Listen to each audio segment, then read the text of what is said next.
Hey les bambing, j'espère que vous allez bien, en tout cas moi ça va nickel. On se retrouve aujourd'hui pour une nouvelle vidéo sur les qualifications pour la Ligue Europa Conférence qui vont s'étaler entre le 1er et le 3 août.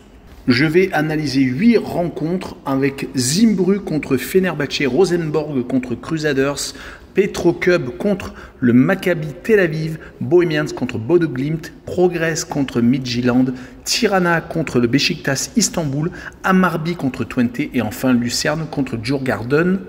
Mais avant, n'hésitez pas à venir nous rejoindre sur le site VIP, les réseaux sociaux, tout est à l'écran et en description. Le petit pouce qui va bien pour faire monter la vidéo le plus haut possible. Bien entendu, abonnez-vous, ça fera toujours plaisir.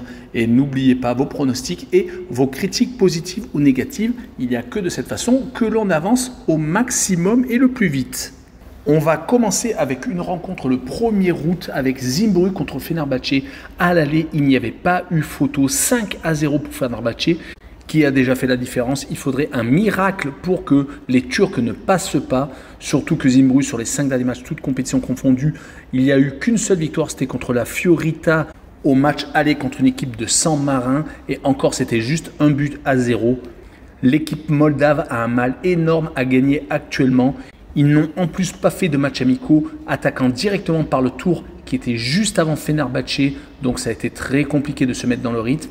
Du côté de Fener, par contre, des matchs amicaux assez moyens, une défaite contre l'Étoile Rouge de Belgrade, un match nul contre le Zénith Saint-Pétersbourg et une victoire contre Bakou, 1-0 en plus. Donc cette victoire leur a fait énormément de bien et je les vois s'imposer 2-0 match retour et je verrai les deux équipes ne pas marquer et une cote à 1,72.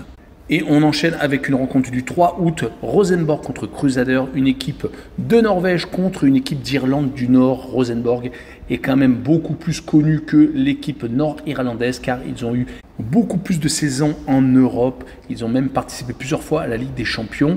Mais lors du match aller, ça ne s'est pas vu du tout. Un match nul, 2 buts partout. Rosenborg reste pourtant sur 4 matchs sans défaite car en championnat, ils viennent d'enchaîner 3 succès consécutifs. Ils sont pourtant 9e de leur championnat, donc assez largués après 17 journées.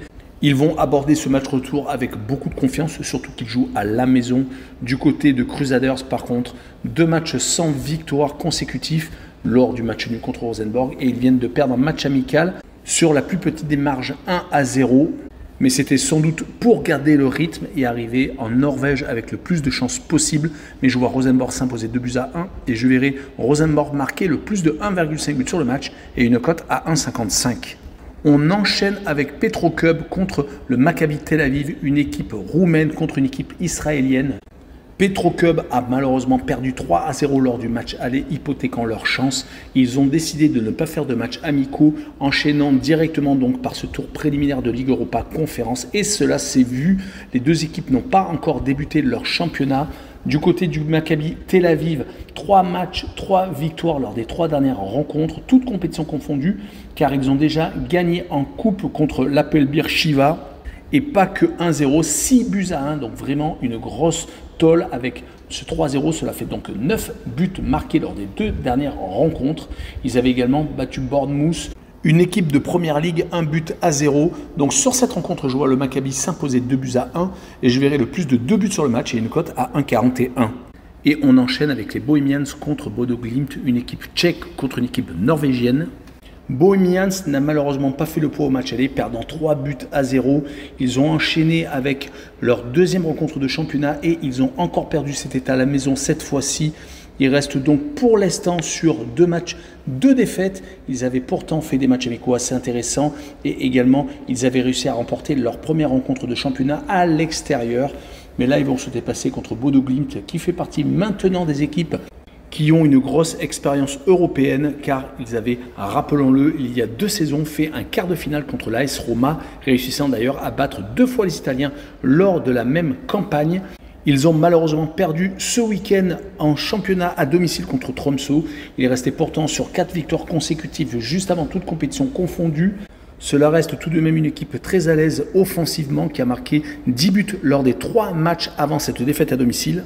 Je verrai donc une victoire 2-1 de Bodo Glimt à l'extérieur et je verrai les Norvégiens marquer le plus de 1,5 but sur la rencontre et une cote à 1,73. On enchaîne avec une équipe luxembourgeoise, Progress contre Midtjylland, une équipe danoise Les Luxembourgeois ont perdu malheureusement le match aller 2-0. Ils se retrouvent en ballottage défavorable. Cela va être très compliqué d'inverser la tendance, surtout que Midtjylland fait partie des équipes qui commencent à avoir une grosse expérience à l'extérieur et surtout en Europe. Ils ont gagné en plus 4 de leurs 5 derniers matchs, toutes compétitions confondues. La seule défaite était lors d'un match amical. Sinon, ils ont repris par 2 victoires consécutives, ce qui leur donne 6 points en 2 rencontres et la première place au classement. Et donc cette victoire à la maison contre le club luxembourgeois leur fait énormément de bien. Du côté donc de Progress, avant cette défaite, on restait tout de même sur des matchs intéressants. 3 matchs sans défaite, 2 victoires et 1 match nul.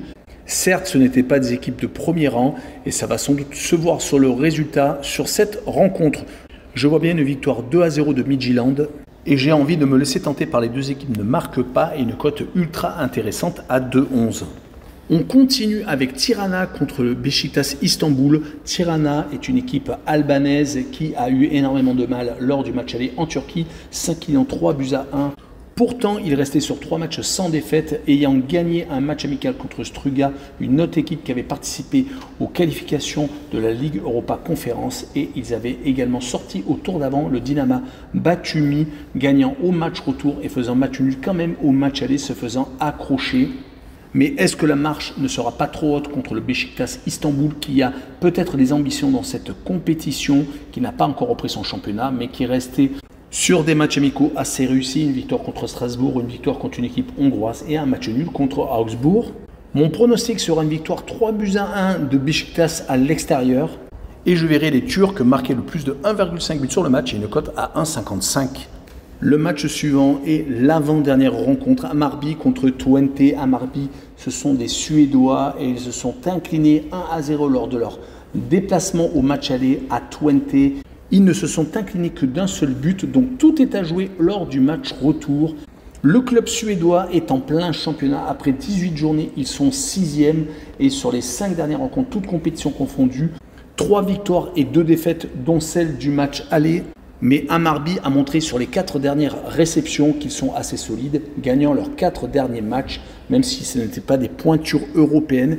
Et Twente, la saison dernière, a été ultra intéressant en championnat batave, réussissant tout d'abord à se qualifier pour une Coupe d'Europe, ce qui n'arrive pas souvent. Il reste également sur des matchs assez intéressants, matchs amicaux, 2 victoires et un match nul contre Schalke 0-4. On se rappellera que la saison dernière, ils avaient tout de même réussi à battre l'Ajax d'Amsterdam, c'était fin mai. Ils comptent enchaîner sur la même dynamique, mais moi sur cette rencontre, je vois bien un match nul, un but partout, et je verrai les 2 équipes marquées. Et on finira par Lucerne contre Djurgården, une équipe suisse contre une équipe suédoise. Une rencontre assez équilibrée qui s'est finie au match aller par une victoire du club suisse à la surprise générale en Suède.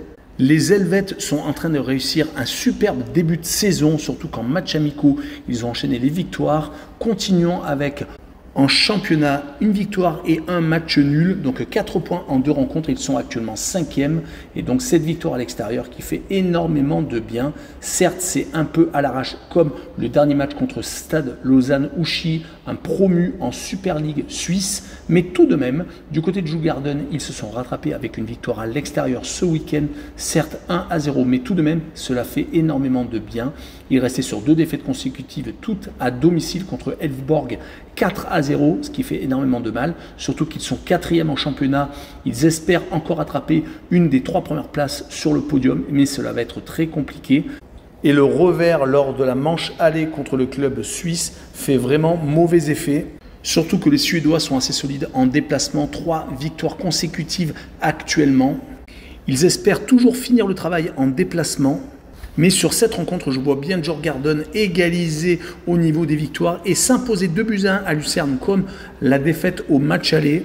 Et je verrai la double chance N2 avec une cote à 1,65. Voilà, on en a fini avec cette vidéo. N'hésitez pas à venir nous rejoindre pour la prochaine. Abonnez-vous. Ciao les bambins!